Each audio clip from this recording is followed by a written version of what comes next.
असम लेके जाएंगे हमारे बक्सर के लाल को, शेर को, उतनी औकात नहीं है असम के मुख्यमंत्री में, और आ करके बोलता है कि हम उसको लेके जाएंगे।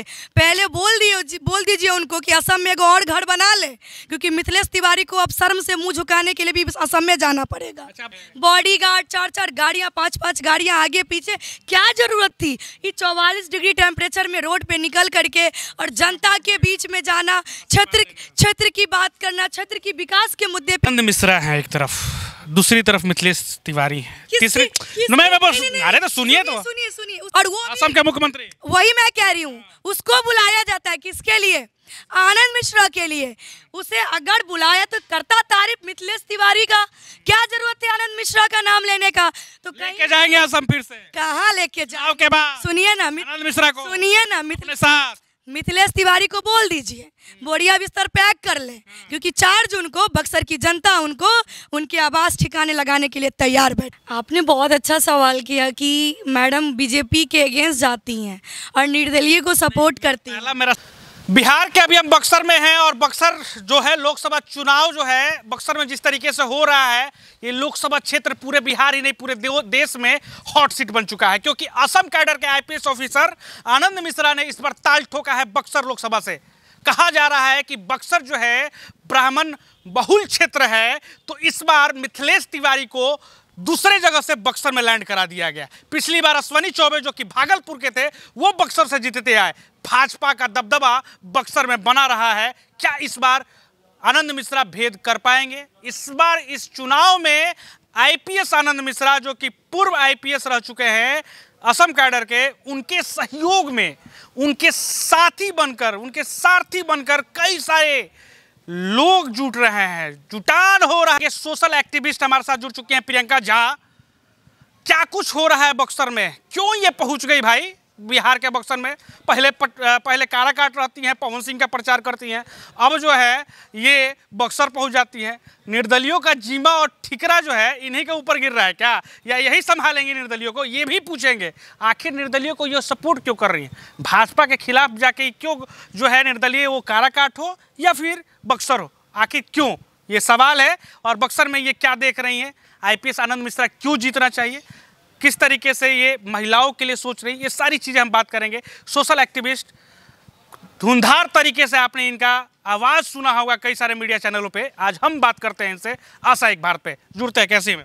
बहुत अच्छी हूँ, बहुत बहुत धन्यवाद। दरभंगा से पहुँच गई बक्सर, पहले काराकाट और अब बक्सर, क्यों? आपने बहुत अच्छा सवाल किया कि मैडम बीजेपी के अगेंस्ट जाती हैं और निर्दलीय को सपोर्ट करती हैं। पहला मेरा सवाल ये है कि आप दरभंगा से काराकाट और कार से बक्सर, क्यों? आपको मैं बता दूं कि काराकाट लोकसभा क्षेत्र से पहले मैं पूर्णिया लोकसभा क्षेत्र भी गई हूं, जहां पे पप्पू यादव को भी मैं सपोर्ट। क्यों निर्दलीय वो भी थे? नहीं, बिल्कुल, क्योंकि जहां भी हमें लग रही है ना कि निर्दलीय प्रत्याशी हो, चाहे कोई भी पार्टी के, सहारा बनना चाह रही हैं क्या? निर्दलीय मतलब किसी दल का नहीं है तो हम जाएंगे उसके पास, ना भाजपा है ना कांग्रेस है ना आरजेडी है, तो हमारा समर्थन वहीं पे रहेगा। बिल्कुल, ये तो है ही कि जिसके साथ कोई नहीं उसके साथ मातृशक्ति नारी शक्ति हमेशा खड़ी रहती हैं। और ऐसा कुछ नहीं है कि मैं सिर्फ निर्दलीय को ही सपोर्ट करती हूँ। जो भी पार्टी है ना, जो भी पार्टी है, चाहे पक्ष हो चाहे विपक्ष हो, जिसमें भी कैंडिडेट जो सच में वो डिज़र्व करता है क्षेत्र में चुनाव जीतना, मैं ऐसे कैंडिडेट को सपोर्ट करती हूँ। चाहे वो रितु जायसवाल हो, चाहे वो पप्पू यादव हो, चाहे हमारे दरभंगा से गोपाल जी ठाकुर जी हो, चाहे काराकाट लोकसभा क्षेत्र से पवन सिंह हो, या बक्सर से आनंद मिश्र जी हो। क्यों आनंद मिश्र जी? देखिए, अब हमारे बिहार को थोड़ा आगे आने की ज़रूरत है। हम पहुंच गए हैं चांद पे। हाँ, जातिवाद होता है, आप आगे पहुंचा रही हैं। नहीं, वही मैं कहना चाहती हूँ कि हम पहुंच गए हैं चांद पे, लेकिन हमारा बिहार ज्यों का त्यों है। इसे समझने वाला और इसे आगे लाने वाला कोई इसके बारे में सोचने वाला नहीं है, क्योंकि हर पार्टी अपनी कुर्सी पे बैठ करके और रोटी में लगे हुए हैं। उनको कोई मतलब नहीं कि बिहार का विकास होना चाहिए कि नहीं, तमाम इंडस्ट्री जो बंद है बिहार में वो खुलनी चाहिए कि नहीं, इससे नेता लोगों की कोई मतलब दिलचस्पी नहीं है। तो अब ज़रूरत है कि जो शिक्षित लोग हैं जो आगे आना चाहते हैं और चाहते हैं कि हम कुछ कर सके क्षेत्र के लिए, वैसे वैसे लोगों को हम लोग सपोर्ट करके और सदन तक भेजने का काम जो है सो चाहते हैं कि वहाँ तक वो पहुँचे और युवाओं की बात। तिवारी नहीं पहुँचाएंगे? क्या बात कर रहे हैं? देखिए, हमारा यहाँ पे जो भी प्रत्याशी खड़े हैं, मिथिलेश तिवारी के बारे में तो सुना होगा ना? जरूर सुनी हूँ, मैं वही कह रही हूँ, जितने प्रत्याशी खड़े हैं, झंडा फहरा दिया था वीर कुंवर सिंह की धरती पर जगदीशपुर में। प्रत्याशी खड़े हैं बक्सर में, आप हर जनता से जाके बात कीजिए और सिर्फ इतना पूछिए कि भैया तुम वोट जो देना तो देना, वो छोड़ो, पहले ये बताओ कि बक्सर में सबसे अच्छा कैंडिडेट आपको सच में कौन लगता है? तो दिल से आवाज आएगी IPS आनंद मिश्रा।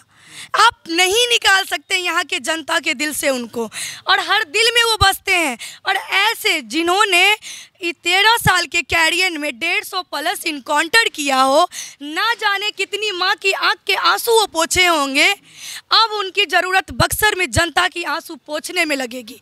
और उन्होंने अपना त्याग किया, वो चाहते तो अपने जो उनकी जो लाइफ थी असम में, इसी में बैठते थे, बॉडीगार्ड 4-4 गाड़ियाँ 5-5 गाड़ियाँ आगे पीछे, क्या ज़रूरत थी ये 44 डिग्री टेम्परेचर में रोड पे निकल करके और जनता के बीच में जाना, क्षेत्र की बात करना, क्षेत्र की विकास के मुद्दे पे बात करना।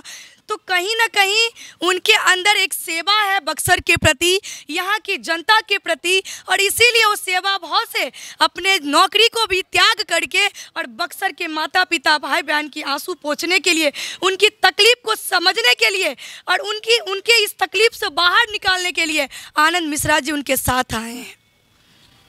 आनंद मिश्रा है एक तरफ, दूसरी तरफ मिथिलेश तिवारी है, तीसरी। अरे तो सुनिए, तो सुनिए किसका नाम ले रहे हैं? जिसका नेता आता है असम से, और वो असम के मुख्यमंत्री, वही मैं कह रही हूँ, उसको बुलाया जाता है किसके लिए? आनंद मिश्रा के लिए। उसे अगर बुलाया तो करता तारीफ मिथिलेश तिवारी का, क्या जरूरत है आनंद मिश्रा का नाम लेने का?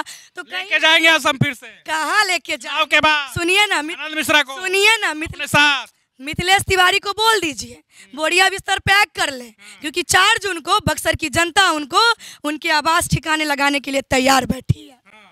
आनंद मिश्रा कहीं नहीं जाएंगे? आनंद मिश्रा का तो घर है भाई, वो कहाँ जाएंगे? उनका तो घर है। मिथिलेश तिवारी से पूछिए ना कि साहब दिल थाम के बैठिए, क्योंकि आपका BP भी बढ़ने वाला है। और आप जो सोच रहे हैं ना कि असम लेके जाएंगे हमारे बक्सर के लाल को, शेर को, उतनी औकात नहीं है असम के मुख्यमंत्री में। और आ करके बोलता है कि हम उसको लेके जाएंगे। पहले बोल दीजिए उनको कि असम में एक और घर बना ले, क्योंकि मिथिलेश तिवारी को अब शर्म से मुंह झुकाने के लिए भी असम में जाना पड़ेगा। अच्छा, आप लोग